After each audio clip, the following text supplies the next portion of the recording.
listening? It is I, Numator 479. According to our studies of your puny mammalian race, we discovered you like very good coffee. And while it is our evolutionary purpose to cause you psychic torment, we want you awake and vivacious to give it. So try our new blend from Spring Hill Jack Coffee, Reptilian in the morning. Our proprietary blend of lightly roasted cacao husks will have you immediately energized upon emerging from the pain cloaca with all your slippery new eggs. Thanks, honey. Hot, I'm cold-blooded. Thanks to Spring Hill Jack and last podcast on the left, I'm ready to get out there and eat some babies. Get out of the way, Hillary Clinton. There's no place to escape to. This is the last podcast. On the left. That's when the cannibalism started. What was that?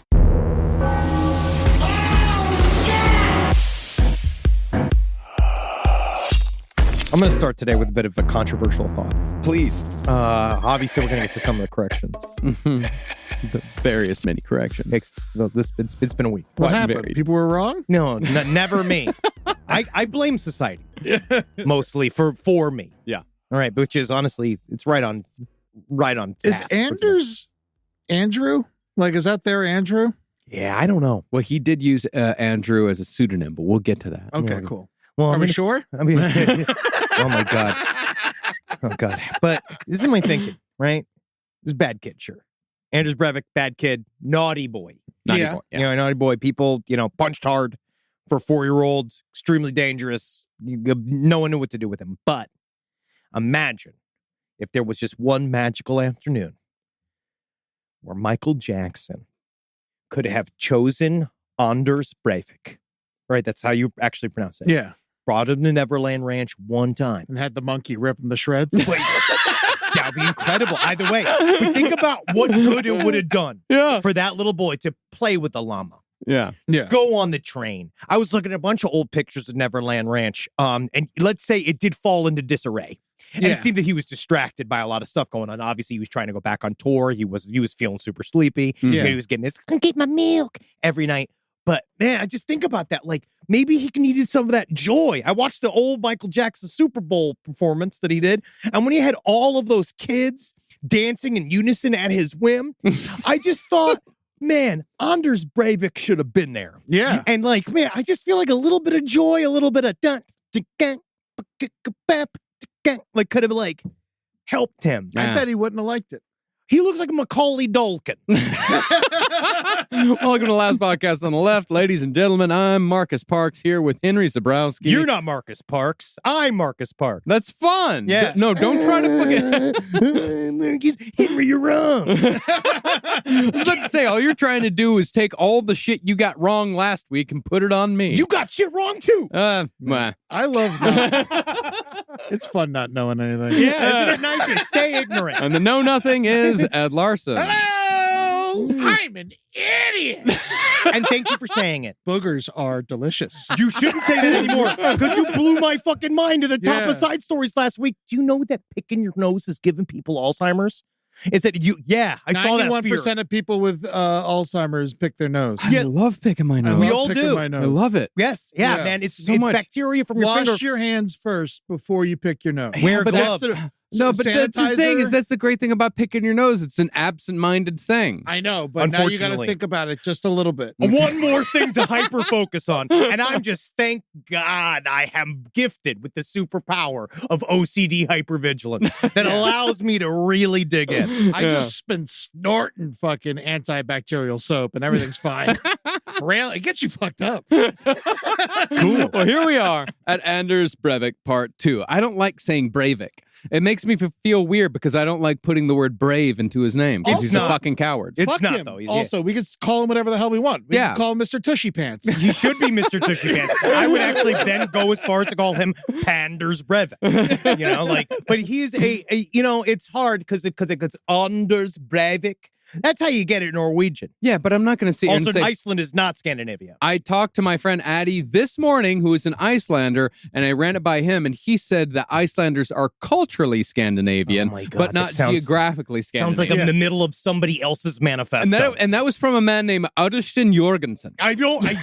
I believe them, but I got Yeah. several strident wooden emails from people saying that it is not Scandinavian. Yeah, his whole thing. Yeah, and then he went on to talk shit about the Norwegians and the Swedish for them bastardizing the fucking Icelandic language because the Icelandic language is the original language of Scandinavia. I'm starting to see what's going on here. I'm starting to see an interstatehood kind of rivalry happening, and we are now in the center. Yeah, they got the three little droopy dicks. That's Scandinavia. Yep. Exactly. Culturally, but not geographically. I just don't. I'm with everyone. Yeah. I mean, what are you going to do? So by the time Anders Breivik turned 30, he'd almost disappeared into the world of online right-wing extremism completely, but he still had tenuous connections to the real world.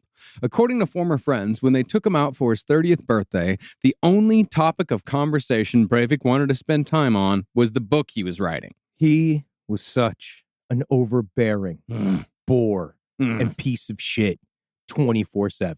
And it's hard because I did some reading into online radicalization after this, because like that idea of someone going away for 5 years and then coming out of a room full of farts like a different guy is interesting. But it really shows a lot of times like it's online radicalization is so much faster than in-person radicalization. It is. Like We've watched it happen. But for a long time, I didn't understand why. I was like, but why? But it's really, there's like I might be talking a little bit out of school here, so feel free to correct me, sidestorieslpotl@gmail.com. But the idea that our biological brains, or the meat in our heads, are not supposed to be subject to so many different thoughts at any given time, and that's so much information at any given time. And that you truly, like, back in the day, they used to have, because we talk about when hate went online, they were like first up. Yeah. Oh, yeah. Stormwatch is one of the oldest sites on the internet. Yeah, like they were right. And as soon as the internet started, there were hate groups online, and it started in forums, but they always viewed offline evangelism as like crucial. Like you have to go to a gun show. You have to go to a place. You have to do these things. You meet up with people. Someone has to hand you the protocols of the Elders of Zion. Yeah, because again, that's how you know, locally sourced.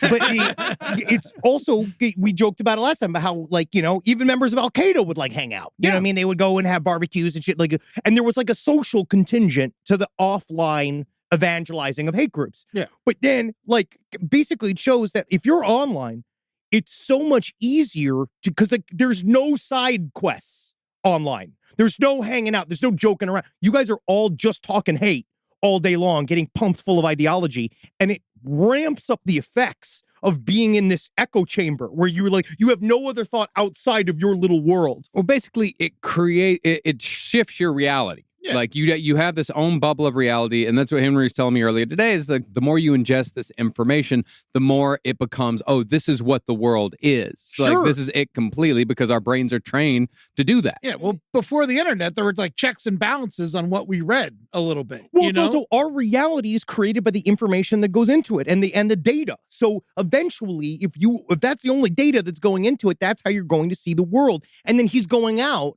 Right, so now he's spending all day inside. Anders Breivik. He's going out. He's fucking playing World of Warcraft 24/7. He's got no job, nothing going on. But when he goes out with his so-called friends, they all are like, when he starts spouting off his horseshit, all of his buddies are like, that's fucking wrong, right? Or like, that's stupid, or we don't like you anymore. Well, his buddies at this time, like, he's keeping all of this shit hidden. Like when he's at 30, he's going out for his 30th birthday. He's not talking about the Arabia theory. He's not talking about Muslims. He's just talking about the Knights Templar. Like, because that's the thing. That sounds like me. Because he didn't tell his friends that the vast majority of the book he was working on was extremist right-wing rantings. Yeah. He told his friends, I'm working on a book about the Crusades, and specifically, I'm focusing on the Battle of Vienna in 1683. But focusing on this battle was a potent right-wing Islamophobic dog whistle if you knew the story behind the battle. Well, like his friends could probably infer when he started talking about the Europeans defending themselves against the Muslim hordes that he's probably got some bad opinions. Yes. But he's not out and out openly talking about this shit. I just find it interesting. He's a coward. He is a coward. And I just find it interesting that he did have to hide his right-wing views because he knew that they wouldn't be into his right-wing views. And so every single time he began to be more and more separated from society because he's isolating himself because he's going back to the same places that all make him feel good about the horrible things that he's saying. Do you think if he did it like without a gun or without a weapon at all, like hand to hand, would that make him not a coward? I'd think about it more. He's just walking around town beating people up. Yeah. You just see another local psycho. Yeah, he's punching at people, Yeah. kicking a baby, pissing on a water fountain. Now, the Battle of Vienna, the thing that Anders Breivik was focusing on, that has become a legendary milestone in the minds of extreme right-wing radicals due to the fact that it involved a Muslim force invading a European city and failing. The way the right looks at it, the Islamic Ottoman Empire attempted to take the Holy Roman Empire city of Vienna, but because Europe came together to repel the Muslim hordes, never again did a Muslim empire attempt an invasion of Europe. Now, the reality of the Battle of Vienna is naturally not so simple. No way! All of Anders Breivik's writings were a fucking gradation of a fortune? Were the Muslims just excited to ride the Ferris wheel? Yeah. Yes, the Holy Roman Empire did include Vienna, but the empire itself was not a country in modern terms. Instead, it was a collection of hundreds of territories throughout Central Europe that each had its own ruler, with a single emperor ruling over the large, albeit decentralized confederation. Got it? Yeah, all right. As a result, only about half a dozen out of the 1,800 territories of the Holy Roman Empire participated in the Battle of Vienna. Although it must be said that a lot of these territories were tiny estates ruled by imperial knights rather than major kingdoms or duchies. But even so, half a dozen isn't a lot. And the only European powers outside of the empire that joined the Battle of Vienna were Poland and a smattering of other Eastern European territories like Transylvania. Oh, shit, Dracula! Oh, dear! I guess the Muslims can't beat Dracula! I'm going to be so mad if Dracula becomes like a right-wing figure. I'm going to be really upset. I do not drink Jewish wine. What? Put away the Manischewitz. Dracula's coming. Well, in other words, while different powers did come together, this was by no means the great gathering of the white race that the extreme right believes it to be. Nevertheless, it has become a potent symbol to the Islamophobic authors that Anders Breivik was consuming on a daily basis. It's just they're literally just like hacky tropes within the world of right-wing thought. Well, they're looking at it like an action movie. Yeah, sure. They're not. Everything is simplified and yet highly convoluted at the same time. Now, around 2009, Breivik spent less time playing World of Warcraft and more time on either a smattering of extremist right-wing websites or badly written self-published books by authors who didn't even have the balls to use their real names. Of course. I find it interesting that they all have to hide something that they're all so supposed to be proud about. Well, it's the same thing with the Klan. It's like if they knew they were right, they wouldn't wear the fucking hoods. Yep. But they were safe against COVID. And honestly, I think that's one of the nicest things that the Ku Klux Klan could have done for themselves. Well, among the more odious writers was a guy who went by the name Fjordman, real name Peter Jensen. And most of his writing outside of his most popular self-published book, Defeating Eurabia, could be found on a hate blog called Gates of Vienna, named after the aforementioned battle. Fjordman was Anders Breivik's favorite writer. Oof, I love this guy. I want to do a meet and greet. But apparently, it is a dour meet and greet. Now, Breivik didn't reach out to Fjordman immediately. Instead, Breivik cut his extremist teeth on the comments section of a far-right website called document.no. There, Breivik found that writing hate-filled conspiracy rants about Islam and the Western media's complicity in its own destruction, that shit got a lot of positive attention. This is where I'll get into my little anti-shit posting rant. We're talking about, like, I did read a very interesting article from George Washington University that was like, I keep seeing this, what seems like one of those, like, your children may be in danger. Watch at 11 to find out how. You know what I mean? Like, that style. But I was reading this article that talked about how shit posting really helps the right wing. Oh, like, for terrorism. sure. Because in my mind, like, we were all black-pilled 4chan people. Like, we all, like, in the very early days of 4chan. Yeah, we were all, like, anything that was, like, the most awful, like, I'd laugh at, like, you know, like, because in your head, you're like, oh, I'm exercising an ironic understanding of horrible things. But it really does create this amazing smokescreen for actual terrorists and actual, like, people that are going to go and do fucked up shit inside of these worlds because they have that release valve of, like, we're just fucking around. It's just a joke. Like, we're just doing it. It's like a funny thing. It's a meme. Well, that's the thing is that Marshall McLuhan, the guy who coined the term meme, the original definition of the word meme is a unit of information. And so you get enough units of information that are saying the exact same thing over and over again, then again, that becomes your reality. Yeah. And the other thing about 4chan is that, you know, it's the old saying is like, if you act like an idiot, don't be surprised when idiots show up thinking that they found people of like minds. Oh, yeah. You know? Because half of these guys are just shit posting from their mom's basement, but the other half of these guys are wishing they could get out of their mom's basement and go kill a bunch of people. Mm-hmm. And falling into right-wing ideological rabbit holes is actually pretty easy, even when you're not actively searching for it. And it's even easier today than it was back when Breivik was searching the internet for those said like minds. Yes, because they discovered they can make a lot of money on it. And so now they just let it run unfettered. I myself, for example, innocently mentioned a band that I'd been enjoying at the end of a Side Stories episode a couple of weeks ago. Traitor! Henry said something about a band he liked, and I was like, hey, I'm listening to this other band. It's pretty good. Now, the album, that was just something I was listening to while I was playing with my Legos. It's something that was on a list of albums to listen to from 2023. I was just going through it, you know, and just having fun. We know about your condition. And I'm having a grand old time because the album has a fun 90s vibe with a modern twist. I'm bopping along trying to figure out which pieces go with what. Yeah, where do you put the dead bodies? Because this is from the Titanic. Yeah, this is from the set. Well, actually, I was working on the Lego Lighthouse by this time. Oh, good. So you didn't have a naked Willem Dafoe in it?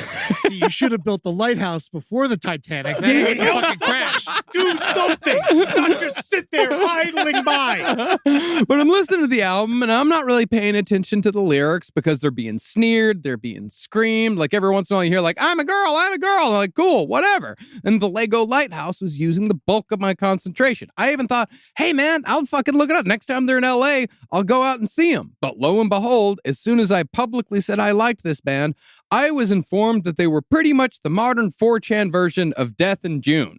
Death in June were a post-punk turned neo-folk band from the 80s who claimed that the insane amount of Nazi symbolism in their music and imagery, that was just misunderstood. Yeah, oh yes. It was. It really was misunderstood. No, it is Nazis. No, because most punks back in the day wore swastikas or named bands after Nazi atrocities, i.e. Joy Division. They were doing it for either shock value or to draw attention to all of the horrible shit that happened in the Holocaust that everyone was trying to forget. Well, ironic acceptance of horrible imagery. Exactly. Yeah. Death in June, however, were more of the opinion that Nazism was a good idea that went awry with the Nazi purge of officers who weren't loyal enough to Hitler, the Night of the Long Knives. Death in June was so dedicated to this event that their name is a direct reference to the date in which the night occurred. But you'd never be able to tell that just by listening to their music until, of course, you really get into it. And if you really get into it, you just might be swayed by that ideology. It's just a slippery slope, kind of. You know, you don't understand that you're just kind of...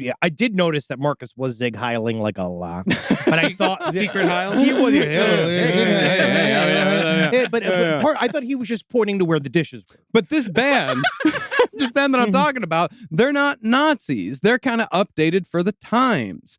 This band that I listen to while playing with fucking Legos, super fun, super energetic, fucking sometimes I drive around LA, la la la, fucking great, blasting out my windows. They have a song about the Christchurch shooting, except they're pro-shooting. And as you may already know, Christchurch was directly inspired by Anders Breivik.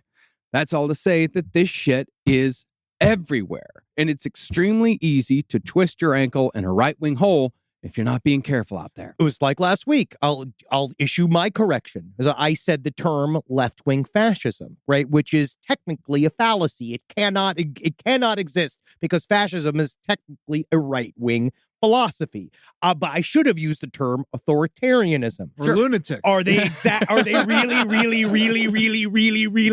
really close? Yes. But I understand the concept of not getting, If you don't look into the words, this is how right-wing guys operate. You know what I mean? It wasn't until, because like for a while I did think, I was like, well, what's the big deal about confusing the terms? Until I did get deeper into the manifesto with Anders Breivik and saw the term left-wing fascism and watched that pop up quite a bit, because he is trying to equate the terms. Authoritarianism is no better. No. And it's the same other side of it, but it's just this interesting thing of like, it's the terminology. You don't understand you're using the terminology. And then all of a sudden you're put in a position where you're like arguing for for semantics. That's like the one issue about like, you know, the left-wing side of the political argument is like a bunch of people arguing with each other, while then all of a sudden like some right-wing dude's gonna come up and shoot you in the back of the fucking head while you're all fighting over terminology. But I also get it. I understand that that's how you slide into something accidentally. Yep.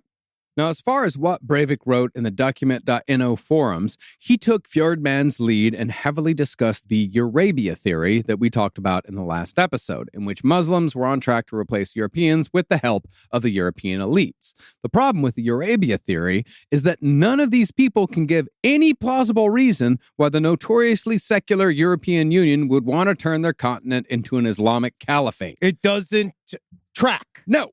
Really, the only theory they can come up with is that the forerunner of the European Union struck a deal in the 1970s with the Middle East to trade oil for refugees. And these supposedly all-powerful European elites have been stuck in their Faustian bargain ever since. That shows it's just about money. Yeah, well, it doesn't work. It doesn't make any fucking sense. Yes. Now, after Breivik got popular on the document.no comment section... Such a happening place. One of my it's better than having love. Which is still going, by the way, and still extraordinarily Islamophobic. Breivik decided to use those comment sections to write an open letter to Fjordman. It read, quote, Fjordman, I've now worked full-time for over 3 years on a solution-oriented work compendium written in English. I have tried to concentrate on areas a little to one side of your main focus. A lot of the information I have gathered is not known to most people. Bring it back. Yeah. A lot of the information I have gathered. I tried to do Norwegian. No, you're and it trying went to do straight Norwegian to and Irish. you sound like a It went leprechaun. straight Do to- Swedish Chef. Yeah. A lot of the information I have gathered is not known to most people, including you. If you email me at gear2083@gmail.com, I will send an electronic copy when I have finished it. Now, I'd imagine Fjordman wasn't the busiest of bees, because 2 days later, he sent an email to year2083@gmail.com, the meaning of which we'll soon discuss. He wrote, "Hello, this is Fjordman. You wanted to get a hold of me?" But I feel like he is so bored. Like it is me. It's like, hello, this is Fjordman. I heard that you want to get a hold of me. Well, excited beyond belief and damn near thunderstruck, Anders immediately replied saying that the book was ready, but it would take a few months to, quote, prepare the practicalities for dispatch, whatever the fuck that means. He's got to wrap up the deal memo. Anders then said that he was choosing free distribution of the book to penetrate the censorship of the publishing industry. Exactly. And it seems like as soon as Fjordman heard the word free, his interest dried up and Breivik never heard from him again. Free hate? That's what I deliver. Undeterred, Anders continued posting on document.no, blaming his former political party's election defeats on the Norwegian media and classifying the Arab Spring protests of 2010 as, quote, Muslim riots. It's just so funny that all of these guys take strategies from people that they so-called are filled with hate for. You know what I mean? That they look at the Arab Spring and they see Twitter, you working for the Arab Spring movement. And then they're like, oh, great, we can use that for hate. Yeah. We can use that for our shit. Meanwhile, like, but it's just weird. Like, you're stealing their tactics, but you hate them. Yeah, of course. I'm much more of a fan of Irish Spring. He smells like it. Well, to that point, Breivik then started spamming the Facebook accounts of cultural conservatives and immigration critics, sending the maximum of 50 friend requests a day to build an email database for when his book was finished. About half of those people said yes to Breivik's request, meaning that there were a lot of conservatives all over the world who were Facebook friends with Anders Breivik on July 22nd, 2011. And considering how most people don't purge their friends list on a regular basis, A lot of them probably still are. Go check. They didn't kick Breivik off of Facebook? No. What, are you kidding me? Well, maybe they did. I don't know. At least not until he was, Anders Breivik. Do you have any idea how difficult it is to delete your account? I'm trying to save all my pictures of all my favorite flags, and I cannot save them. They won't let me. They still have a fucking horrible Facebook page up and they won't let me get rid of it. Technically, you can download the pictures you put up. So Anders could get all his flags and the pictures of him in his uniforms. He could get those. Yeah. But thankfully, because Anders Breivik was probably never tagged in a photo ever by a friend, he actually won't be missing those. Yeah. That's what's hard to get. Yeah. We should start tagging him in like pictures of like fucking, like vaginas and stuff. Ew. Yuck. Oh, I do not trust any being born with a chasm. Well, really, the only people in the right-wing space that Breivik didn't want to associate with were people who had obvious Nazi symbols anywhere on their Facebook page. He didn't want neo-Nazis as friends because apparently they were a bridge too far and way too obvious. It's confusing to me. Because you read this fucking manifesto. God, I hate this fucking piece of shit. I'm so sick of reading about it. And it's this weird thing of like, I'm not racist. I'm not a Nazi. It's just like, then what are you? Why are you killing 77 people though? If you're obviously, you're not a chef. Yeah. You know what I mean? You're not in the bobsled team for Norway. Well, he's one of those people that are like, I'm not a racist. They just don't belong here. That's what that is. Yes. But he also fucking Sig Heiled in the middle of a courtroom. He did that for, again, theatricality. Well, he did that. He actually put a fist up. He did both, didn't he? Well, he did the Sig Heil, I think, recently, but during his original trial, he just did the fist up, which some people say that picture of him with his fist up in the air is the best piece of propaganda that he ever produced. Because he looks good. Like he looks. He doesn't. He's got a chin strap beard. Anybody with that beard is gross. In the context of the right wing shitheads that look up to him, they can look at that picture and say that guy looks badass. Ugh. Their bar is very low. I know. It's true. It's funny. It's true. Yeah. Rise from your grave. But when it came to paramilitary organizations, the one that Anders Breivik respected the most had been destroyed hundreds of years before. More than anyone, Anders Breivik idolized the Knights Templar. The Knights Templar! I love cool name. I love the Knights Templar. Yeah. But it is a subject. You love the subject of the Knights Templar. Yes. Yeah. Now, I wouldn't say you shouldn't say that you love the Knights Templar. Now. What do you mean? Well, it's because they got a bad rap. They're cute or something. Oh, you're nice. Are you a Knights Templar? Okay. Can I see your arms? Ooh, wow. So strong from holding your lance. They are misunderstood. Are they? Yes. Are they? They were dedicated mostly to protecting pilgrims who were trying to take over the Holy Land and dedicated to slaughtering Muslims. But they were murdered on the whole. They were executed in the name of being Satanists and said they did a better ritual. They did all these weird, crazy them rituals. Because they were they were accused of being Satanists. It's because they had all the money. Yeah. They took all the money and then I'm just saying I appreciate them. You like them because they're rich Satanists. Yeah. Yeah. But before that, they were a bunch of God-fearing shitheads who slaughtered innocents. They were fucking like, wow. They were the thing you hate the most. Nah, man, dog. Not back in the day, man. They were killing people in the name of God. But they were also, a lot of them were paid. So a lot of them it was just a job. So, because they're mercenaries, that's cool? Yeah. So what do you think about Blackwater? They were fine? Man, I want to thank you to our recent sponsor, Blackwater. It has been an incredible working experience with them. And if you need a private mercenary, you can use the code LASTPOD at blackwater.com. Now, put very simply and briefly, the Knights Templar were a band of warriors who had participated in the Christian Crusades against Muslim lands in the medieval period. The Templars and others like them were seeking to reclaim Jerusalem from Muslim control and expand Christian influence through a holy war against the Muslim infidels. Now, there were, of course, plenty of other people who participated in the Crusades for the treasure, but the Knights Templar, at least at first, swore oaths of poverty, chastity, and obedience to the Lord, renouncing all worldly pleasures while they protected pilgrims and slaughtered Muslims. But they had to agree to that to get to go kill people for money.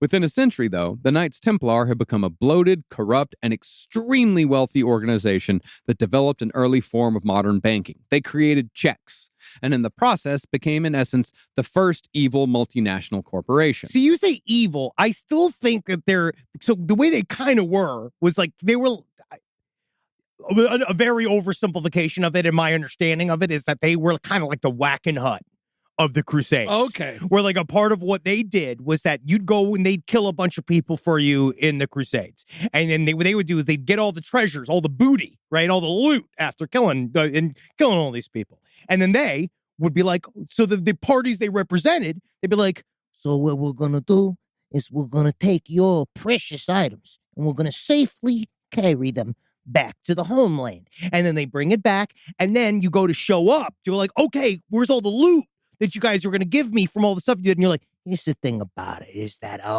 we kill people on the whole like real fucking good, right? And we have all your money. So now you're going to have to figure out how to get it back. And so they were essentially like an armored car service. Yeah. But then eventually when they went to go get it back, they were all like, nah. Yeah, you have to do the leap from the lion's head and choose wisely and all that shit. Yeah. Well, that's the thing. It was a slow progression because at first they were these, very noble, at least they thought they were noble knights that were protecting pilgrims. And then they started getting lands because they needed to have like kind of rest stops along the way. Yeah. And then once they got lands, then that's when the treasure started coming through. And then that's when they started holding on to it. And before long, they're a corporation, and they're there to exploit people. Now, by the early 14th century, the King of France was deep in debt to the Templars. So he, along with the Pope, accused the Templars of worshiping Baphomet and licking each other's buttholes and such and such. They probably were licking buttholes. Maybe. But I think that just because of the closeness of men the brotherhood in the trenches. Yeah. They didn't want it. I feel like, for a while, wasn't there like a concept in ancient history of wanting gay men to be like soldiers because they would fight for your Trojans, lover, right? Yeah. Am I wrong on that? There was like they'd fight naked together, and then they killed their lover, then they'd fight harder. Yeah, right? Yeah. That's cool. That's super cool, yeah. Nothing's like, honestly, like what's more manly than fucking a dude in the ass? Yeah, I mean, that's truly. Having another man go, oh, is extremely manly. Well, before they knew it, the head Templar, Jacques de Molay, was being burned at the stake in the middle of Paris on the king's say-so. And the Knights Templar were soon after disbanded, thereby erasing the French king's debt. It's about money. And that's the end of the Knights Templar. Yeah, but, I just like them because they were viewed as like a magical group. That they were just mad. They're hitmen. Yeah, they're hitmen. Yeah.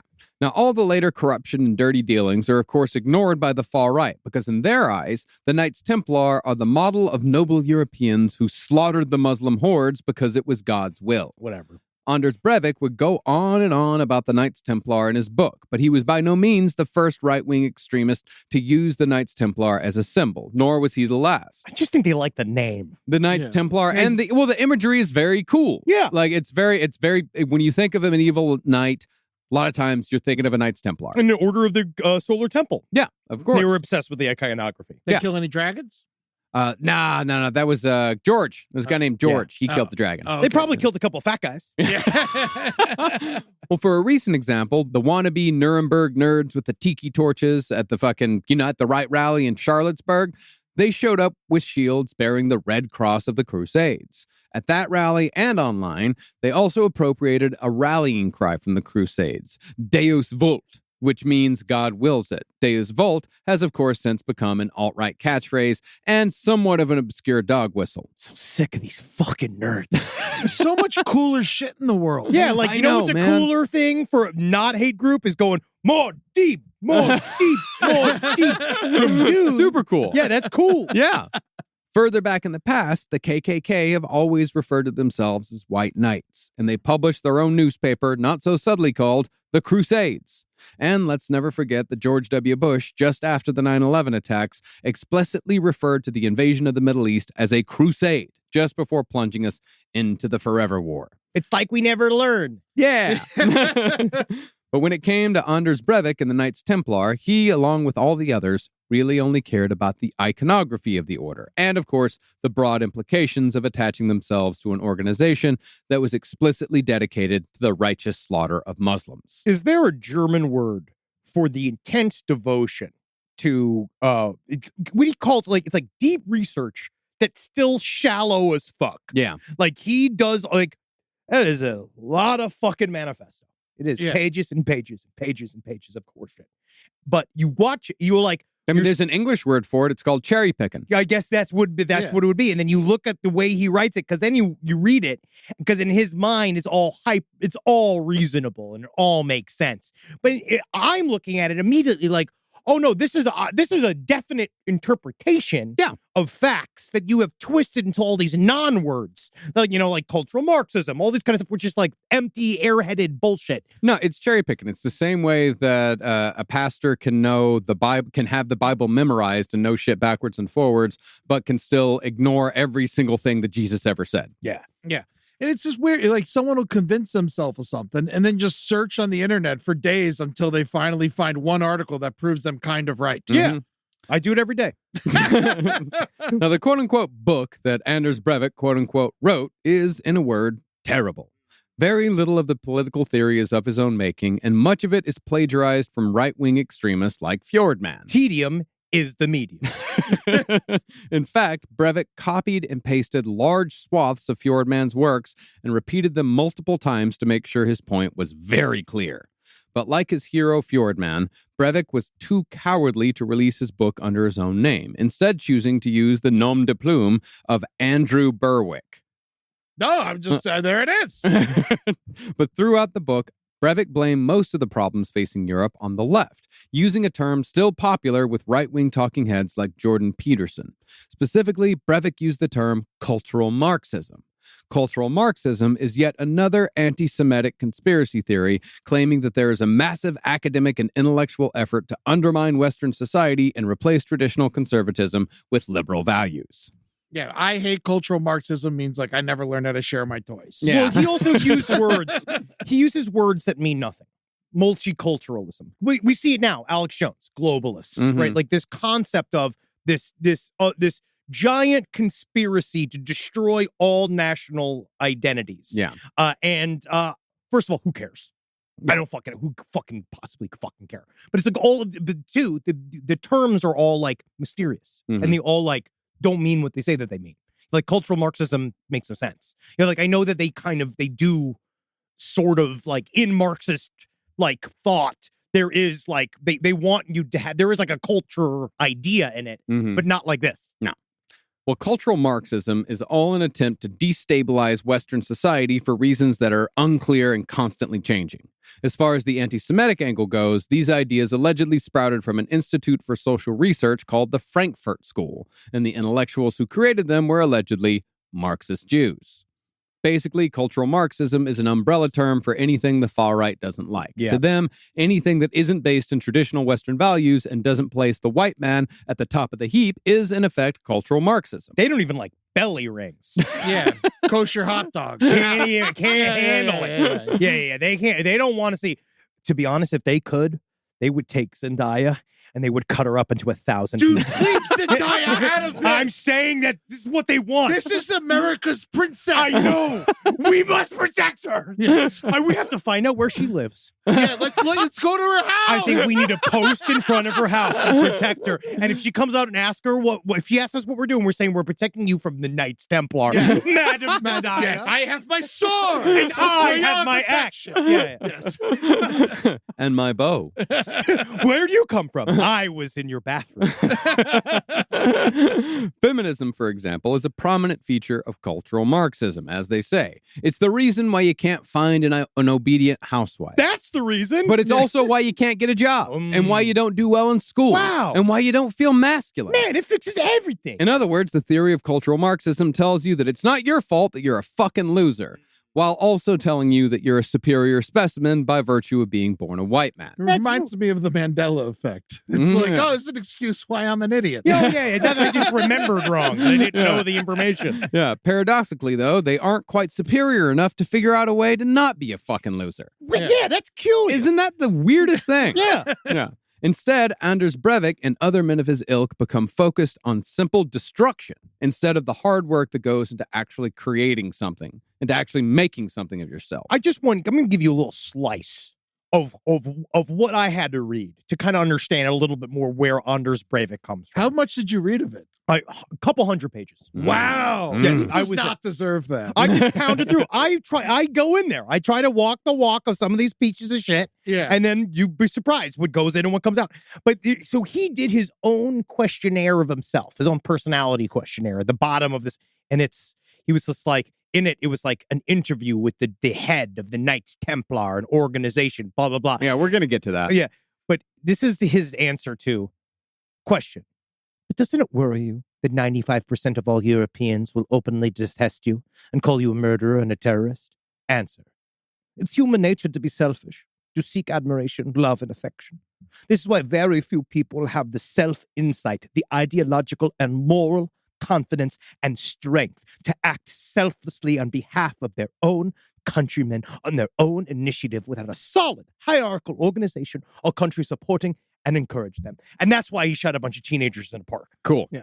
Now, is there even anything close to humor in it? No. Except if you go through his favorite bands. Yeah. He does do his likes and dislikes. Yeah, we'll talk about that later. Oh, I can't wait. The cultural Marxists, however, were only a part of the problem. The ones who let the so-called barbarians through the gates. In Breivik's view, the barbarians were the Muslims that were insidiously replacing Europeans simply by out-fucking them. In reality, though, while immigrant birth rates are high, that's how immigration has worked in every country forever. Because fucking's free. But just like every other instance throughout history, the immigrant birth rate drops heavily with each successive generation and eventually matches the birth rate of their new home. Now, all this bullshit goes on and on and on for a few hundred pages and leads into part 2 of the book, Europe Burning, in which Breivik copies, pastes, and repeats multiple essays from Fjordman while also complaining that he's been forced to write this book by society.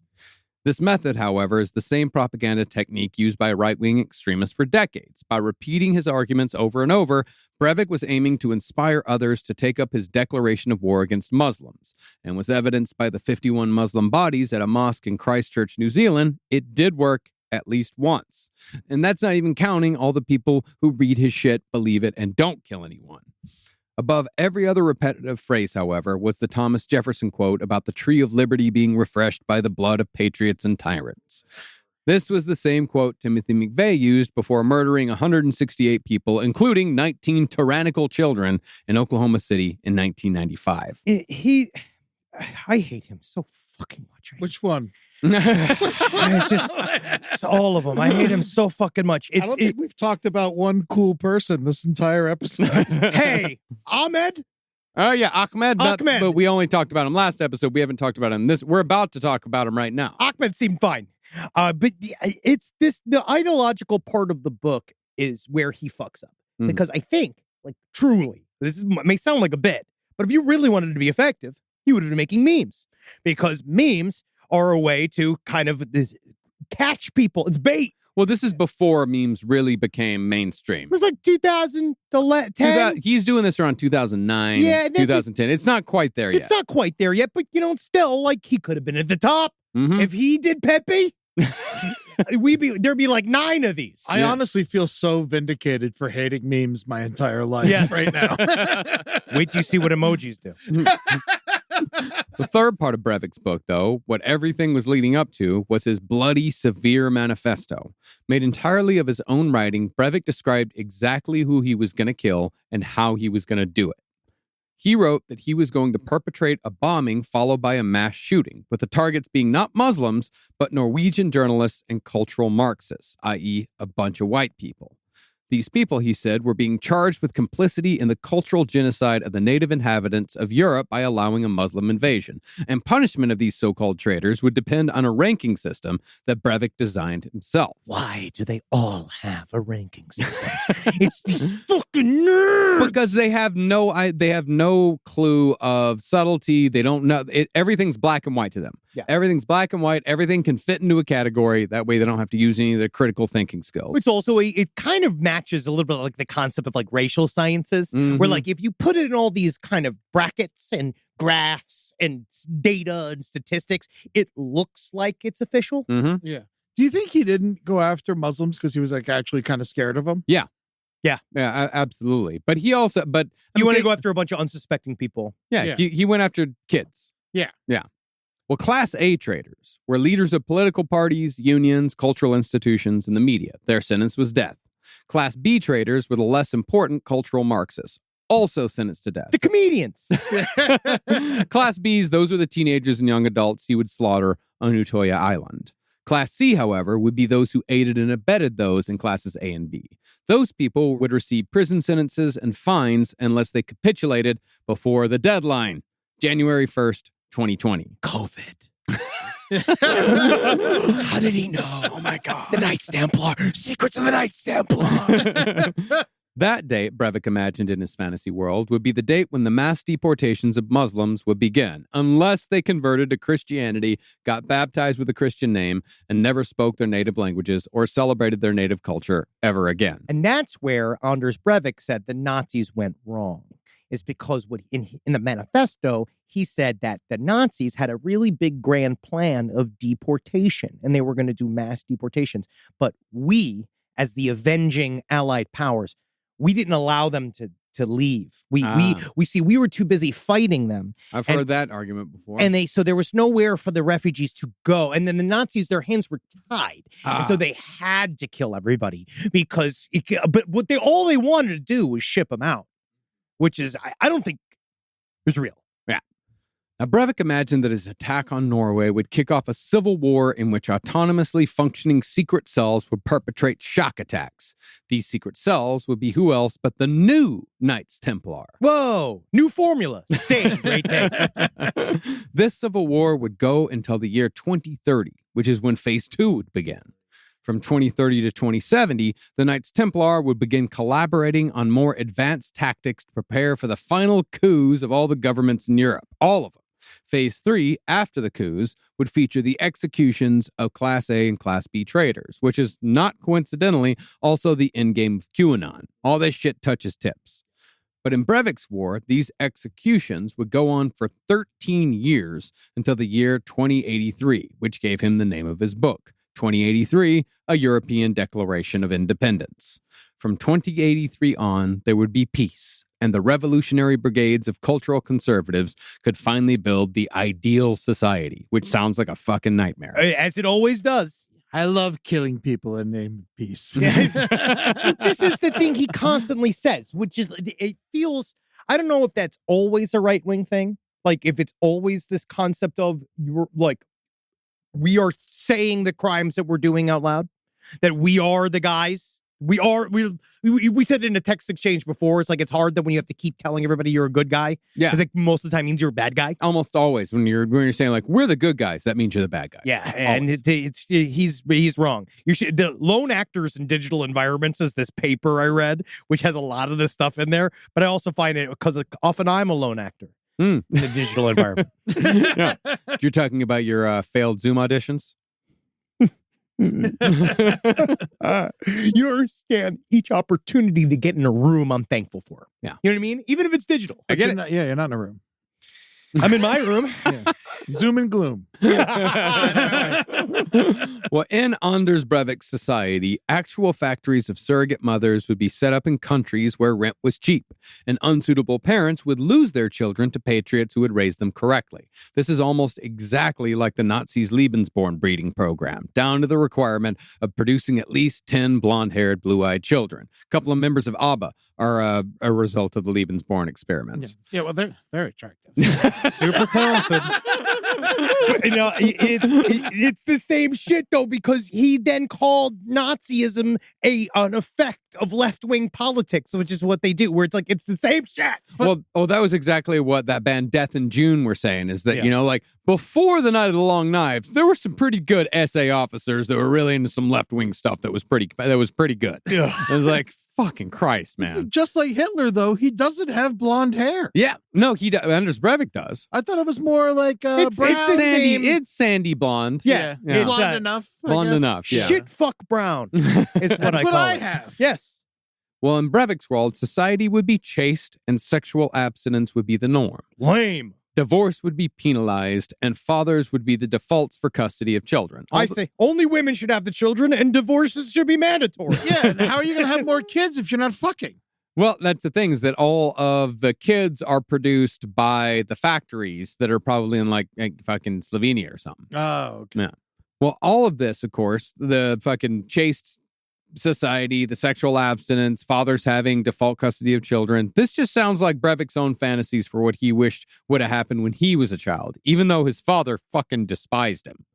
Finally, though, when it came to his new society, every country would have its own version of Las Vegas, where there would be free sex, free marijuana, and uninhibited partying for those incapable of containing themselves. You can't be all wrong. Yeah, well, the marijuana in Vegas is definitely not free. No, I'll tell you that it much is right very now. expensive. Yeah. Well, this, Breivik said, was where the liberals and apolitical types could live. Bookstores and brothels, in other words. Oh, okay. Sounds fun. That's a fun Airbnb. Bookstores and yeah. brothels? Yeah, I love that idea. Yeah. Get your dick sucked or reading a comic book. Now, anyone who joined the conservative side would automatically become a part of the Brotherhood, but Anders assigned himself the highest rank, that of Justitius Knight Commander. Fucking, God, it's just fucking this big fucking granny panty piece of shit. What does Justivius mean? Justitius. Justitius. That means he's a judge. Oh, he okay. he is a very justitious. Justitius. Yeah. I'm sure where you come on. Justitious, welcome. It's justitious. It is not a word. Motherfucker put me in jail for 2 nights. It's literally not a word. No, justitious is a word. I looked it up. It's like or maybe It's judicious is the word. No. It's justitious. That's what it is. Justitious. Just a sissy. Yeah. Oh, that's him. Justitious. Oh, damn. My But don't worry. computer doesn't want to say it. I'm looking at it. It's justitious. I'm looking at it now. Am I concentrating on the wrong part of the story here? Maybe. Not just delicious. Justiciarius? Yeah, it's not a word. Justiciarius is the word. No, he made up a new word for himself, but Yes. what he's playing off of is justiciarius. Justiciarius? Means judge or justice. It's another one of those like fucking old English medieval terms. Lame. Yep. Dumb. Well, additionally, he also formulated the enrollment rituals for new members, which is pretty much stolen from Freemasonry. All one needed was a darkened room, a large stone as an altar, a candle, a skull or replica skull if no real skull was available, and a sword. New members would then recite a passage from Breivik's manifesto, and boom, the conservative army's got a new knight. And always instead of amen, remember you have to end with no homo. Well, like the KKK, Breivik also came up with neat names for his knights. There was the Distinguished Destroyer of Cultural Marxism, Distinguished Saboteur Master. Not a single mustache in the group. It's all chin beards. Yep. And he would also give out awards for intellectual excellence and dole out uniforms based on Freemason and military designs of Breivik's own making. This is where I see the internet person in him, where he made fun of Freemasonry openly. After he went through his process and he did his initiation rite, he thought it was super lame. And he told everyone it was lame and it was boring and he didn't want to go and it was a waste of his time. But then you see, oh no, he actually was obsessed with it. Yeah. He just didn't, but because it was hard and it was not necessary, you don't just show up, you have to go to meetings, you got to do all this fucking horse shit. Like, that's lame. But then it's just funny that he then takes the stuff that he finds lame otherwise, but he's a massive fan of it. Mm-hmm. But while much of the manifesto is goofy and easy to mock, something that Anders himself foresaw, a large part of it is deadly serious. It gives instructions to would-be knights on how to maximize death and destruction, instructions that Breivik himself would later put to practice to great effect. He wrote about how to purchase the guns you need, how to send anthrax by the mail, and how to use chemical weapons. Chillingly, he outlines the exact plan he would use on July 22nd, 2011, writing that one needed to make a loud sound in the east, then strike in the west, all while wearing a disguise. And indeed, on that day, Anders would use a bomb to distract authorities and cause chaos while he committed his mass shooting miles away, dressed as a police officer. I feel that this is like the ultimate expression of this lone wolf terrorism idea that has been floated. Because like it was Louis Beam talked about it. He was a white supremacist, like the idea of leadership, terrorism, and then everybody else, like ISIS, was like super into this idea of, I think they call it the term stochastic terrorism. The idea more of that, the idea of like you flood the market with a bunch of stuff that kind of like hints that it would be cool if you could do these types of things. Yeah. It'd be nice if somebody killed a bunch of Democrats, that sort of thing. Well, a point Breivik emphasized, though, was the need for everyone to write and post a manifesto before committing a terroristic act, giving each and every reason why you did so. This should be paired with good photos that should be kept on your person for easy distribution, so the media won't choose to release photos that make you look stupid. Ironically, though, the photos Breivik chose for himself made him look dumber than any the media could have chosen. Because there's nothing like a doughy fuck in a military uniform acting like he's legit. Like, that is one of the saddest things of the manifesto. Mm-hmm. If you were to die a martyr, though, Breivik recommended that you also design your headstone ahead of time, making sure to include a lot of angels, pillars, arrows, birds, lions, skeletons, snakes, crowns, skulls, leaves, and or branches. This is the kind of guy who just loves character creation but hates the game. It's really weird. It's like he's talking about fashion. He's talking he's like designing like tombstones. It's like all things that he like. It just seems like very flamboyant. It does. And I find it. He tried to get involved in a bunch of hate groups, and then when he shows up with this whole plan, it's kind of like when you pitch a show in television and they want you. And my way I started was like, oh, you got to show up with a show Bible and drawings and blah, blah, blah. And then it was like, but all of the stuff I've actively like moved ahead was like a funny random thing I said at a meeting. And they're like, that's the thing you got to do. Where it's like, if you show up sometimes too prepared, especially one of these establishments, they don't want you to change the DNA of the organization. No. Yeah. Rise from your grave. Well, finally, if you decide to become a martyr, be sure to treat yourself beforehand. It's a lot like the 9/11 terrorists did in the week leading up to their attack on the World Trade Center. Like 9/7 was awesome. 9/7 was we talk about how like 9/11 was horrible, but if you were with those guys on 9/7 in Florida at the strip club, that would have been a fucking blast. I'm sure. Breivik, for example, bought himself 3 extraordinarily nice bottles of wine as a little treat before carrying out his attacks. But unable to go too long without making a total fool of himself, Breivik also included instructions on how to avoid exposure before your plan came to fruition. He wrote that one needed to tell your peers something embarrassing, like you're addicted to World of Warcraft, or you're gay. Hypothetical things that didn't apply to him. Like just super crazy stuff out of the thin air. Yeah.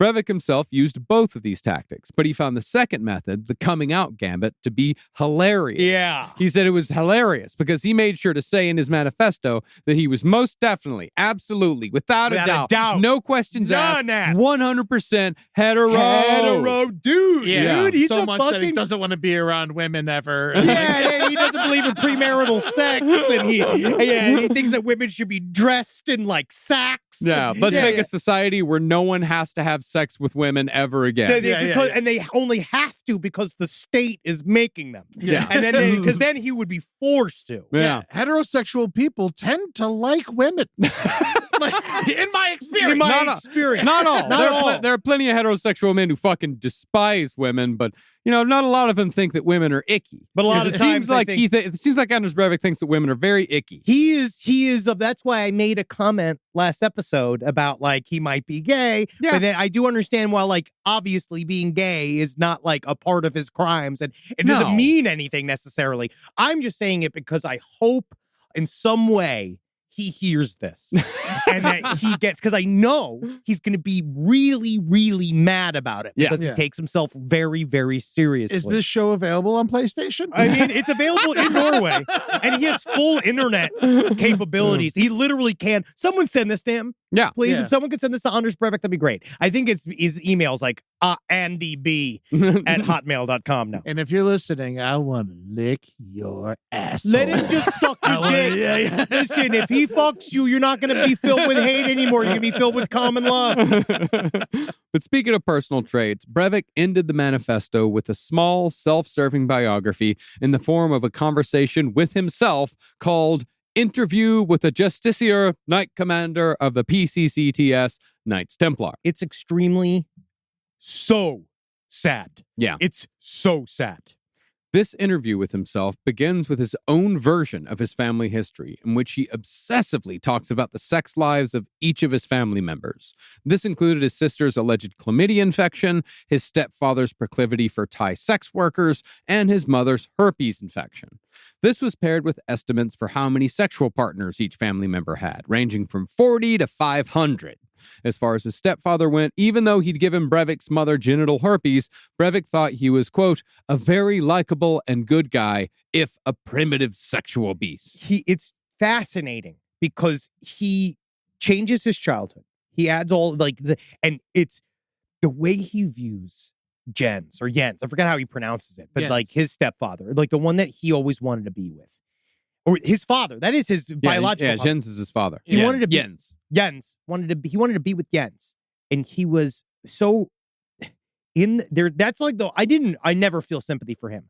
But his like delusional version of his past about how like his mom wouldn't let his dad be with him and how his dad would have chosen him. Like they had some disagreements back in the day, but it was like mostly kind of talking about how he was this great man. Meanwhile, like his father fucking despised him. Hated His him. father publicly said that he wished he killed himself. Yeah. But in his manifesto, he rewrites it in this like fantasy world that like, like all of these things that kept them from being together, and maybe they could have been together if they, and there was like one moment of being like, you sad little orphan. Mm-hmm. Moving through his history, Breivik backtracked his childhood friendship with Muslim immigrants, specifically his time with Ahmed. Breivik made wild claims, writing that Ahmed had participated in a gang rape in a park and had cheered every time a Scud missile was fired at the Americans during the First Gulf War. Weird shit. To explain why Breivik was friends with so many immigrant kids when he was younger, he claimed that he only made alliances to avoid being robbed and beaten. This, Breivik wrote, is why he knew that Muslims were dangerous, because he spent time in their inner circles. Little fucking traitor. And these guys were all, because those are the only people that accepted him, The too. only people that ever were nice to him. Mm-hmm. Mm-hmm. He then also, he bragged about his hip-hop connections. Mm-hmm. Because he goes into this long bullshit thing about like dealing with Muslim gangs and like all this like crazy gang writing. And it was like, you did none of this. But this is the question. Violent Muslim gangs in European cities are not exactly a new phenomenon. We hear about indigenous European youths getting harassed, beaten, raped, and robbed quite often. Tell us about your experiences during your vulnerable years, 1418, growing up in the urban multicultural streets of Oslo. You know how fucking multicultural those streets are. Answer. Since I was 12 years old, I was into the hip-hop movement. For several years, I was one of the most notable hip-hoppers from Oslo's west side. It was a lot easier to gain respect and credibility in Oslo West because of the demographic factors. Oslo West was the privileged and predominantly native side of Oslo, with very few immigrants in contrast to the east side, which was less peaceful. Graffiti and breakdance was an important part of our life at that time. It's just like, you didn't do jack shit. Yeah. I was the most active tagger, graffiti artist in Oslo, as several people in the old school hip hop community can attest to. Our standard graffiti raid consisted of going out at night in groups of 2 to 3 with our backpacks full of spray cans. We took our bikes and we bombed city blocks with our tags. And if you wanted girls and respect, then it was all about the hip hop community at the time. And the more reckless you were, the more respect and admiration you gained. And he was just talking about how everybody loved him. Yeah. He literally was East Side, West Side in his manifesto. In Oslo. Yeah, he didn't talk about Morg Squeal, did he? Oh, he talked about how Morg, like how popular Morg was. But he didn't talk about him fucking ratting on all of his friends twice. Absolutely not. No. He blames the state. Yeah. Oh, of course. Yeah. Well, concerning Breivik's tagging days, I did discover an interesting addendum this week. Apparently, Breivik would plan his graffiti bombing raids with the precision of a general, looking at them like military operations. This, of course, would be the same way Breivik would plan his attack on July 22nd, 2011.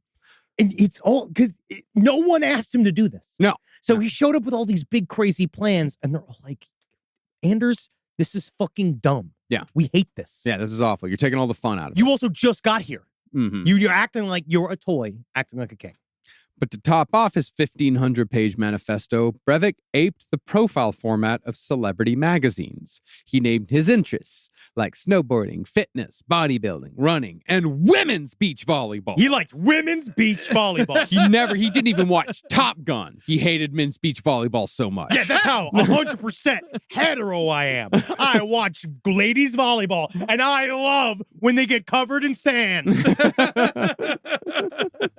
When he asked himself to describe himself in 5 words, he wrote that he was pragmatic, ambitious, creative, hardworking, and optimistic. Yeah, he's super optimistic. 6 words, by the way.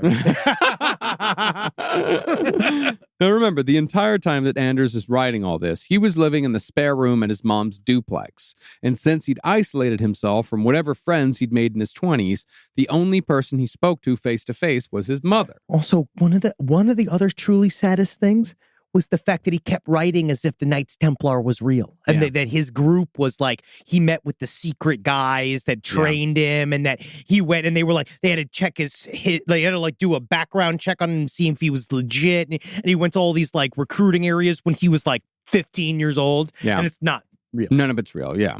Reportedly, he'd go on and on about his manifesto and the upcoming civil war and conversations with his mother, although he made sure to leave any mentions of violence out of these conversations.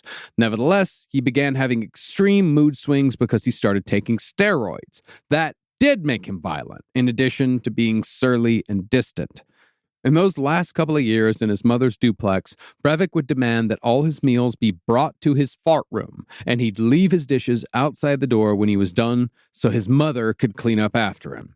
When he did leave the fart room, he'd sometimes cover his face so his mother wouldn't look at him, but other times he'd prance around the house wearing his military man costume, his Knights Templar cosplay, or his special ops suit, all of which he'd designed himself. Where did he get the steroids if he has no friends? Well, he does have acquaintances, and he did have friends all throughout his 20s. I mean, that's the thing, is that the Progress Party, he was friends with those people, with the right-wing, the far right-wing party. Like, he knew people. I would still go as far as to say they standed him. Yeah. They allowed him to exist amongst them. I don't know, man, because I read plenty of I read plenty of testimonies where people would say, like, we tried getting him out. Like, we tried getting this guy out of his room into the real world, and he just refused. He just retreated further and further into the internet. But you know what I would tell Anders Breivik? To have a friend, you need to be a friend. That's right. And so you need to show up for people. That's right. Weirdly, though, at times Breivik would suddenly become very intimate with his mother by following her around the apartment or sitting too close to her on the couch. Living that dog life. Yeah, I love to lick. I love my cuddles and scritches, mommy. Most inappropriately, when his mother broke up with her boyfriend, Anders bought her a vibrator, then asked her again and again if she'd used it yet. Mommy, are you using baby's fuck machine? Yeah. He knew she used it. I stared at the keyhole. I have noticed that you have not used the pussy annihilator. Do you not want your pussy to be fucking annihilated, Mommy? Mommy, I know your pussy. I was inside of it, and I know it needs a shellacking. I bought you the rabbit. It's the most popular one on Sex and the City. It hits the clitoris and the gooch. But once Anders decided that it was time to begin planning for his ultimate assault, he did so with terrifying patience and a meticulous eye for detail. In May of 2009, a full 2 years before his murder spree, Anders incorporated a small business called Breivik Geofarm. See, Breivik knew that he wanted to build a bomb, a massive bomb, something comparable to what Timothy McVeigh set off in Oklahoma City. But he knew that something of that size, using all the chemicals you needed to use to build one, could not be constructed in the fart room. His idea was that he could use Breivik Geofarm as a cover to rent a secluded piece of farmland, claiming that he planned to grow sugar beets. This would also give him license to purchase large amounts of fertilizer for his bomb. Knew that was coming. Oh, yeah. And so, after almost a year of earnest searching, Breivik finally found a rundown farm a couple hundred miles north of Oslo. He rented that farm from a guy who'd just gone to prison for operating a hash plantation. This arrangement was even better than Breivik could have planned because it meant that nobody was going to check up on what he was doing. His mother was also proud that her son was finally doing something with his life, and she was so relieved that he was leaving the duplex that she didn't ask questions either. Yeah, because he was a nightmare to be around. Finally, I could masturbate in peace. Be like, my son has excellent taste in vibrators. But she'd tell her friends, because they'd all ask, what does Anders do? Mm-hmm. She's like, well, first it was like, he's writing his book, and he is very engaged in it. He is too busy writing this book. But then finally, when he left, it was this weird, I feel like she was like aloof medically. I don't know what that term is, but there was something about her just being like, no, Anders is on the farm now. He's a farmer. He always wanted to be one, like saying like weird shit about like him just going off and farming for no reason. Well, she was also extraordinarily self-absorbed. Yes, yeah, her head was up her ass. Yeah, and like people with troubled children, like once they show any kind of initiative in bettering their life, I bet they're just so excited that Yeah. they're just ready to believe anything. Well, especially you're out of my house. Yeah. But that move was still a ways away. Beginning in October of 2010, Breivik began preparing for the assault with an increased bodybuilding regimen and more anabolic steroids. He also picked World of Warcraft back up when a new expansion pack came out, and he played it so he could, quote, get his courage up. Just imagining him in his shitty fucking little made-up military uniform playing World of Warcraft in his fart room makes me want to stick his head in a fucking toilet. I know. And then that's what gets his nut up, is wow, that's ridiculous. He also bought tons of protein powder and muscle milk to strengthen his liver and mitigate the damage the steroids were doing to his body. And he combined classes at the Oslo Pistol Club with marathon sessions of Call of Duty Modern Warfare to improve his aim. He straight up said in the manifesto, he gave a big plug to Call of Duty. Yep. And if you want to be a lone wolf terrorist, he's like, Call of Duty really helps you dial in your aiming speed. Mm-hmm. He's like the worst fucking troll of Norwegian history. Of almost world history.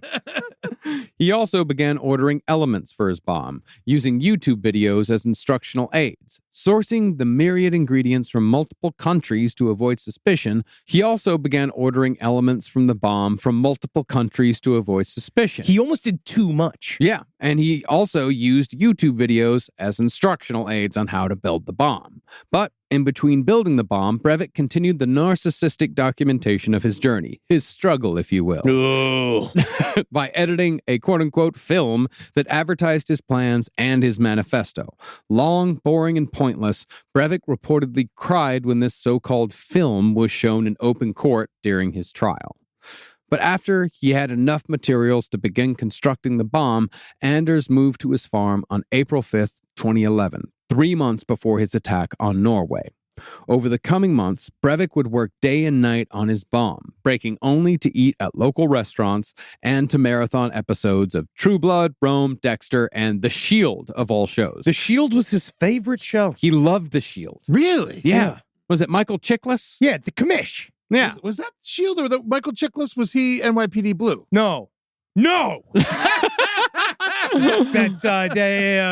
France. Dennis France. I did like Rome. I will say that. Rome It's was fine, incredible. yeah. Rome, honestly, when I'm building my bomb, that is really kind of what I go to distract myself because I can't just be work all day long. Yeah. The FBI's coming to your house now. No. It's full of food. If they haven't come by now, they ain't coming. Honestly, yeah. just fucking take the computer. Yeah, feed him. Breivik, however, didn't take to farm life all that well, because if you've ever lived in the country, you know that you're going to have to deal with a lot of bugs and a lot of spiders. One night, Breivik admitted that he found a spider in his chocolate and he screamed like a little girl. And he thereafter killed every insect he found because there's spiders in my gloves. There's spiders in here. True terrorists of the insect world. Now, eventually, Breivik got a hold of 6 tons of fertilizer, although he made sure to only order 3 tons of the detonatable variety so as to not arouse suspicion. As far as how he paid for all of this, Breivik maxed out every credit card that approved him. Now, the work was difficult, granular, and full of frustrations. So by the end of May, he decided that he would settle for a bomb that was half the size of what he had originally planned, which is a fucking godsend because the bomb he did build did enough damage on its own. Yeah. But in June, a very Anders Breivik type tragedy struck. That month, a thunderstorm caused a power surge and his PC got fried. And it was this that caused Anders to pray to God for the first time in years. This is what he wrote in his logbook about the experience. Dear God, it's me, Anders. I explained to God that unless he wanted the Marxist Islamic alliance and a certain Islamic takeover of Europe to completely annihilate European Christendom within the next 100 years, he must ensure that the warriors fighting for the preservation of the European Christendom prevail. He must ensure that I succeed with my mission, and as such, contribute to inspire thousands of other revolutionary, conservative, nationalists, anti-communists, and anti-Islamists throughout the European world. Thanks, God. Yours in hate. Anders Breivik. Yeah, his big setback, his big struggle was that he couldn't play World of Warcraft anymore, couldn't watch True Blood anymore. He couldn't get his fucking blood up without seeing the incredible body of what's her name, Anna? Pac-Man? Yeah, she's hot. Yeah. I guess he also needed the internet for, his bomb instructions and such, but I think World of Warcraft was the biggest loss for him. I do, yes. Yeah. It must have been. And yeah, losing Michael Chiklis at this point? At this point, that fucking big pointy head, that was without? If you're talking about a great example of the white race, that fucking pointy head of Michael Chiklis. Michael Chiklis, have you seen his butt? No, that was Dennis Franz. Either way. Same butt. That is a cop's butt. That is a man's butt. His head kind of looks like a butt. It does. does. His head looks. It's very much a penis head. It's half a butt. You just put that one slit down the middle, and that's going to be a big cock. Both of them, by the way. Yeah. Also, though, but if Michael Chiklis does want to come by the show, I don't think you look like a penis. I think you look like a strong cock. Isn't that cool? Though? That's cool. I think it's great. Yeah, you're like a throbbing cock of a man, Michael Chiklis. You look like Remember Leto, too, the God Emperor of Dune. Yeah. Well, predictably, God did not answer Breivik's prayers. Fuck you, Anders. And the PC did not miraculously spring back to life. But nevertheless, Anders continued his work, and he set off his first test bomb 2 days later, a few miles away from his farm. It cannot be overstated how hard he worked on the bomb. That is also... I'm skipping over quite... in the book, there's so much technical talk about how exactly he made these bombs. Like, he used blenders, he crushed up aspirin. He really did...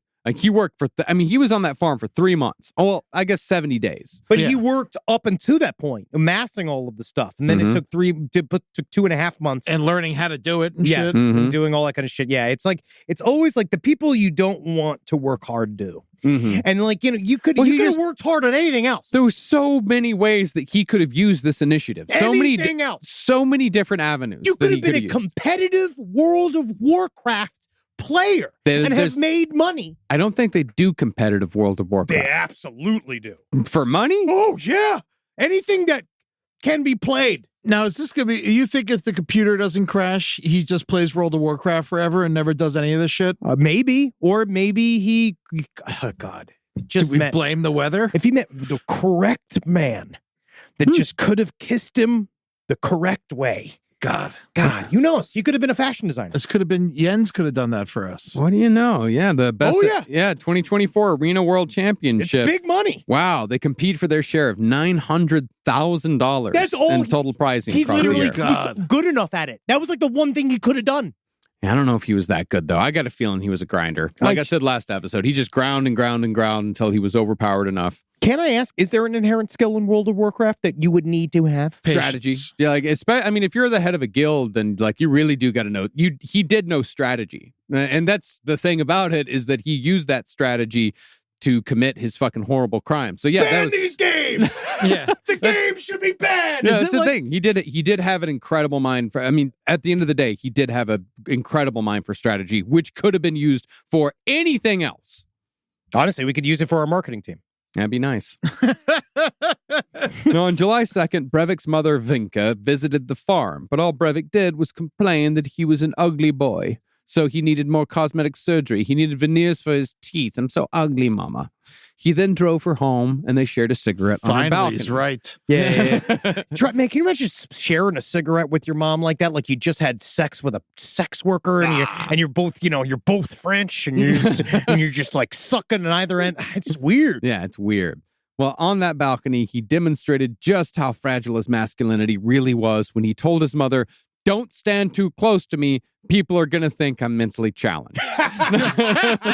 In the middle of nowhere. No, they're in the city. They're back in Oslo. They're at his mother's He didn't place. want his mom. Yeah, because like you lived in Greenpoint, Mm-hmm. You know the example of I'm talking about. It's always like a 90-year-old woman with a cart going like, "Gaishi, baishi," and then she has some like weird homunculus man next to her going like, "You want me help, mama?" Yeah. You know what I mean? Like that style. Like that's very. I could see Anders filling that role. Yeah, they keep them dumb so they never leave. Yeah. I mean, or they just stay dumb and they just love life. Yep.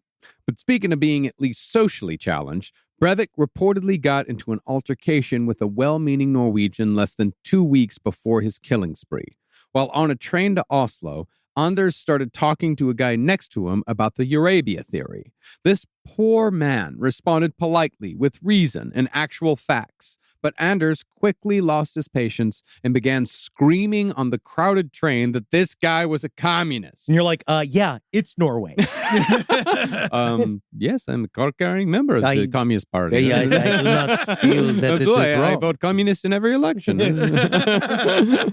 When they arrived in Oslo, however, Anders gave the man his email address and phone number so he could help him, quote-unquote, learn the truth. Incredibly, the man actually felt like he could help Anders, and he did try calling the phone number, but since Anders had such terrible handwriting, the Good Samaritan wasn't able to reach him and promptly gave up. So you're saying that calligraphy could have fixed all this? I mean, he was probably too far gone at this point. Yeah, but, I don't think a fun quill is going to get him back in the game. Screaming at someone for like 10 minutes and be like, "Take my phone number." Now you will have my I want to shake your hand. I want to shake your hand. Now, over his last 20 days on the farm, Anders put the finishing touches on his bomb, although he discovered way too late that he should have been wearing protective gear the entire time because he was working with so many caustic chemicals. All I hope is that he gets riddled with cancer soon. He will. Eventually, I think at a young age, he will absolutely be riddled with cancer. Great. He also rented a van to transport the bomb and decided upon his murder weapons: a rifle, a shotgun, a pistol, and 3,000 rounds of ammunition. Fuck. Yeah. Then on July 21st, the day before the spree, Anders left the farm in the van carrying the bomb and parked it at a garden center in Oslo. Now, ideally, Anders wanted to capture a former Norwegian prime minister named Gro Harlem Brundtland and make her read part of his manifesto live on television. He would then make her beg for her life before beheading her on camera. This plan, however, proved to be too complicated. It's quite a bit of moving parts. So Breivik decided that the next best thing would be to set off a bomb around the time that the former prime minister was going to give a speech, and that would kill her. Then, while authorities were distracted by the bomb and the dead prime minister, Breivik would calmly travel to what he believed to be a hive of cultural Marxists, a summer camp for politically active left-wing youths. Didn't Gro Brundtland, wasn't that the person that was in charge when he was a kid? Yeah. And he blamed Gro. Yeah. That was like a part of it. It's like he blamed, had a personal vendetta against Gro Brundtland. He's saying that she fucked up his neighborhood, essentially, like made it so that they couldn't get benefits or some horseshit. She had like, she served 3 terms throughout like the 80s and 90s. Yeah. So yeah, she was very much the prime. She was like, Clinton was the president of our childhood. Yeah. Yeah. She was his Clinton. Oh, okay. Oh, wow. Yeah. So my president was Jay Leno. Have you seen this? Well, at this summer camp, he would commit what was at the time the world's deadliest killing spree. And that's where we'll pick back up for the conclusion to our series on Anders Breivik. Yay! It's going to get rough next week, ladies and gentlemen. Yeah, we'll just say this ahead of time that next week's going to be full gold star. We're going to be going through a lot of details, talking about how this all went down. And it's still just sad that this is the result of extreme mediocrity. This is the plans of a loser manifest. And it's hard because I was saying this to Natalie earlier. That's just so hard when you meet a diligent loser. You know what I mean? Like these guys are the worst. Well, so many times it just comes down to a lack of imagination. Oh, the idea of, because that requires empathy in many ways, I think. I think having a true imagination requires you to maybe walk in other people's shoes, and he refused. He is absolutely, the entire world is only for Anders' benefit or not. Yeah, he's too stupid to find anything entertaining or funny. Yeah, that's true. He did not like comedy. He didn't like music with lyrics. He didn't like singers. For rap is all lyrics. But he dropped all the rap. Then he got into something called trance electronica. There was it wasn't trance. It was like something else. It was very European. Yeah. Because you used to see those coming out of Greenpoint all the time, especially Astoria. Big, huge Polish guy with the cans on at 6:15 in the morning. All you hear is, and you're like, isn't this killing your brain? Yeah, you have a very 2009 view of Greenpoint. I love it. I miss that Greenpoint. I miss that Greenpoint. Yeah, I'm a true Polish Greenpoint. I miss it. That's why we need to keep Greenpoint Polish. Oh, no. And we need to go, let's make it. My ankle. I twisted my ankle in an ideological hole. You can still eat at Karksma whenever you want. I love Karksma. Yeah. If you ever go to fucking Brooklyn or New York, if you want the best Polish food in America, Karksma. Also, I love Little Poland. I'm still partial to Little Poland, but I also love Karksma. I think Veselka's store strap. Oh, yeah. It's Ukrainian. Is it? Yeah, Veselka's Ukrainian. Oh, I didn't know that. I love Veselka. I think Veselka's wonderful. It's all right. It's open 24 hours. I know, but Little Poland. Little Poland. I really like Little Poland. Go to Karksma. I don't know what Karksma is. It's in Brooklyn. Yeah, it's on Greenpoint and Manhattan Avenue. It's good. It's incredible. Okay. Yeah, Did you take me there? I feel like you might have taken me there. I think I did. Did you get a big pile of meat? Yeah, well, that's Polish food. Yeah, get the Polish sample. But was it an unreasonably large pile of meat? That's what you get when you go to a Polish restaurant. That's why it's good. That's why we got to keep Greenpoint Polish. Yeah. Christine's overrated, though. I think that anybody can be Polish. It's about your attitude. Sure. You say this as a Polish man. Yes. All right, now check out LPN Deep Dives Dune.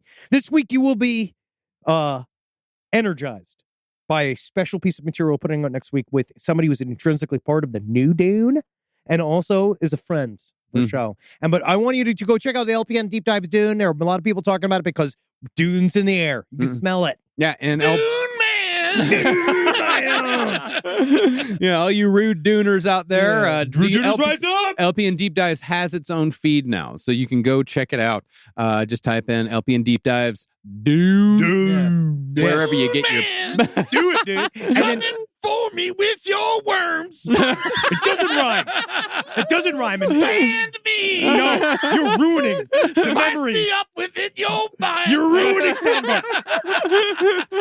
And then also check out Good Pud because it has already been live. And now it is on our YouTube and you want to check it out. It is also on the VOD on our Twitch, twitch.tv/LPNTV. And also, if you want to see what we look like being big, go to our Patreon, donate the money, and you see you got ad-free episodes. I got my sweat rag. You got a sweat rag, and then you could see our faces jiggle as we talk about honestly extremely difficult subjects. Yeah, you can go to patreon.com/lastpodcast on the left. And I have been told by the people who say that we need to make more money that we give a lot of shit for very little. I don't know. I like it. I love it too. But I want you to be so jam-packed full of content. Yeah, you get you lose yourself, and then you are indoctrinated. Full episodes, slowly but surely. Full episodes, interviews. We're soon going to be having some behind-the-scenes footage. There's going to be a whole bunch of cool stuff over on our Patreon. So be sure to go over there to get access to all that. The LPN labs are bubbling. Yeah, you can watch Henry work on his manifesto. Yeah, and it's great because you can see a lot of it's very physical. And follow us on TikTok and Instagram at LP on the left. Go to twitch.tv/LPNTV to check us out and check out our YouTube channel for a ton of cool stuff. We got about 10 episodes of the No Dogs in Space live stream over there on our YouTube channel. So you can go check those out. There's a bunch of Brighter Side as well, so go check that out. Lots of fun shit. Everything's great. Tears of a Clown's killing it. Things are really good. Yeah, we make good stuff. Yeah, we make good stuff. Go check out that shit. And email us at sidestorieslpotl@gmail.com. Yeah, with your grievances. whatever. Yeah, well, your grievances and corrections. Yeah, they actually read all the shit you complain about. So Sometimes. go ahead, go for it. Well, not that I don't. He doesn't. I have seen some. I get fun stuff forwarded to me. And thanks to everyone at the Moog factory out in South Carolina for the amazing shit that they sent me. So thank you very much. It's so nice to know that so many synthesizers over the years have been put together while listening to our voices. That's awesome. So, so if you got a Moog that's been made in the last few years, there's a little bit of us in that synthesizer. Ugh, it just sounds like it's laced with our cum. Hail Satan. Oh, hell, game. Hail Anna and Elsa for Norway, the true heroes. Frozen. Oh, That's what yeah. he's talking Yeah, about. Frozen. At least you didn't say fucking what's his name. Who? The stupid snowman. Olaf. I don't like Olaf. No one does. I like Dad. Olaf, not a fan. Cut him out. This show is made possible by listeners like you. Thanks to our ad sponsors, you can support our shows by supporting them. For more shows like the one you just listened to, go to lastpodcastnetwork.com.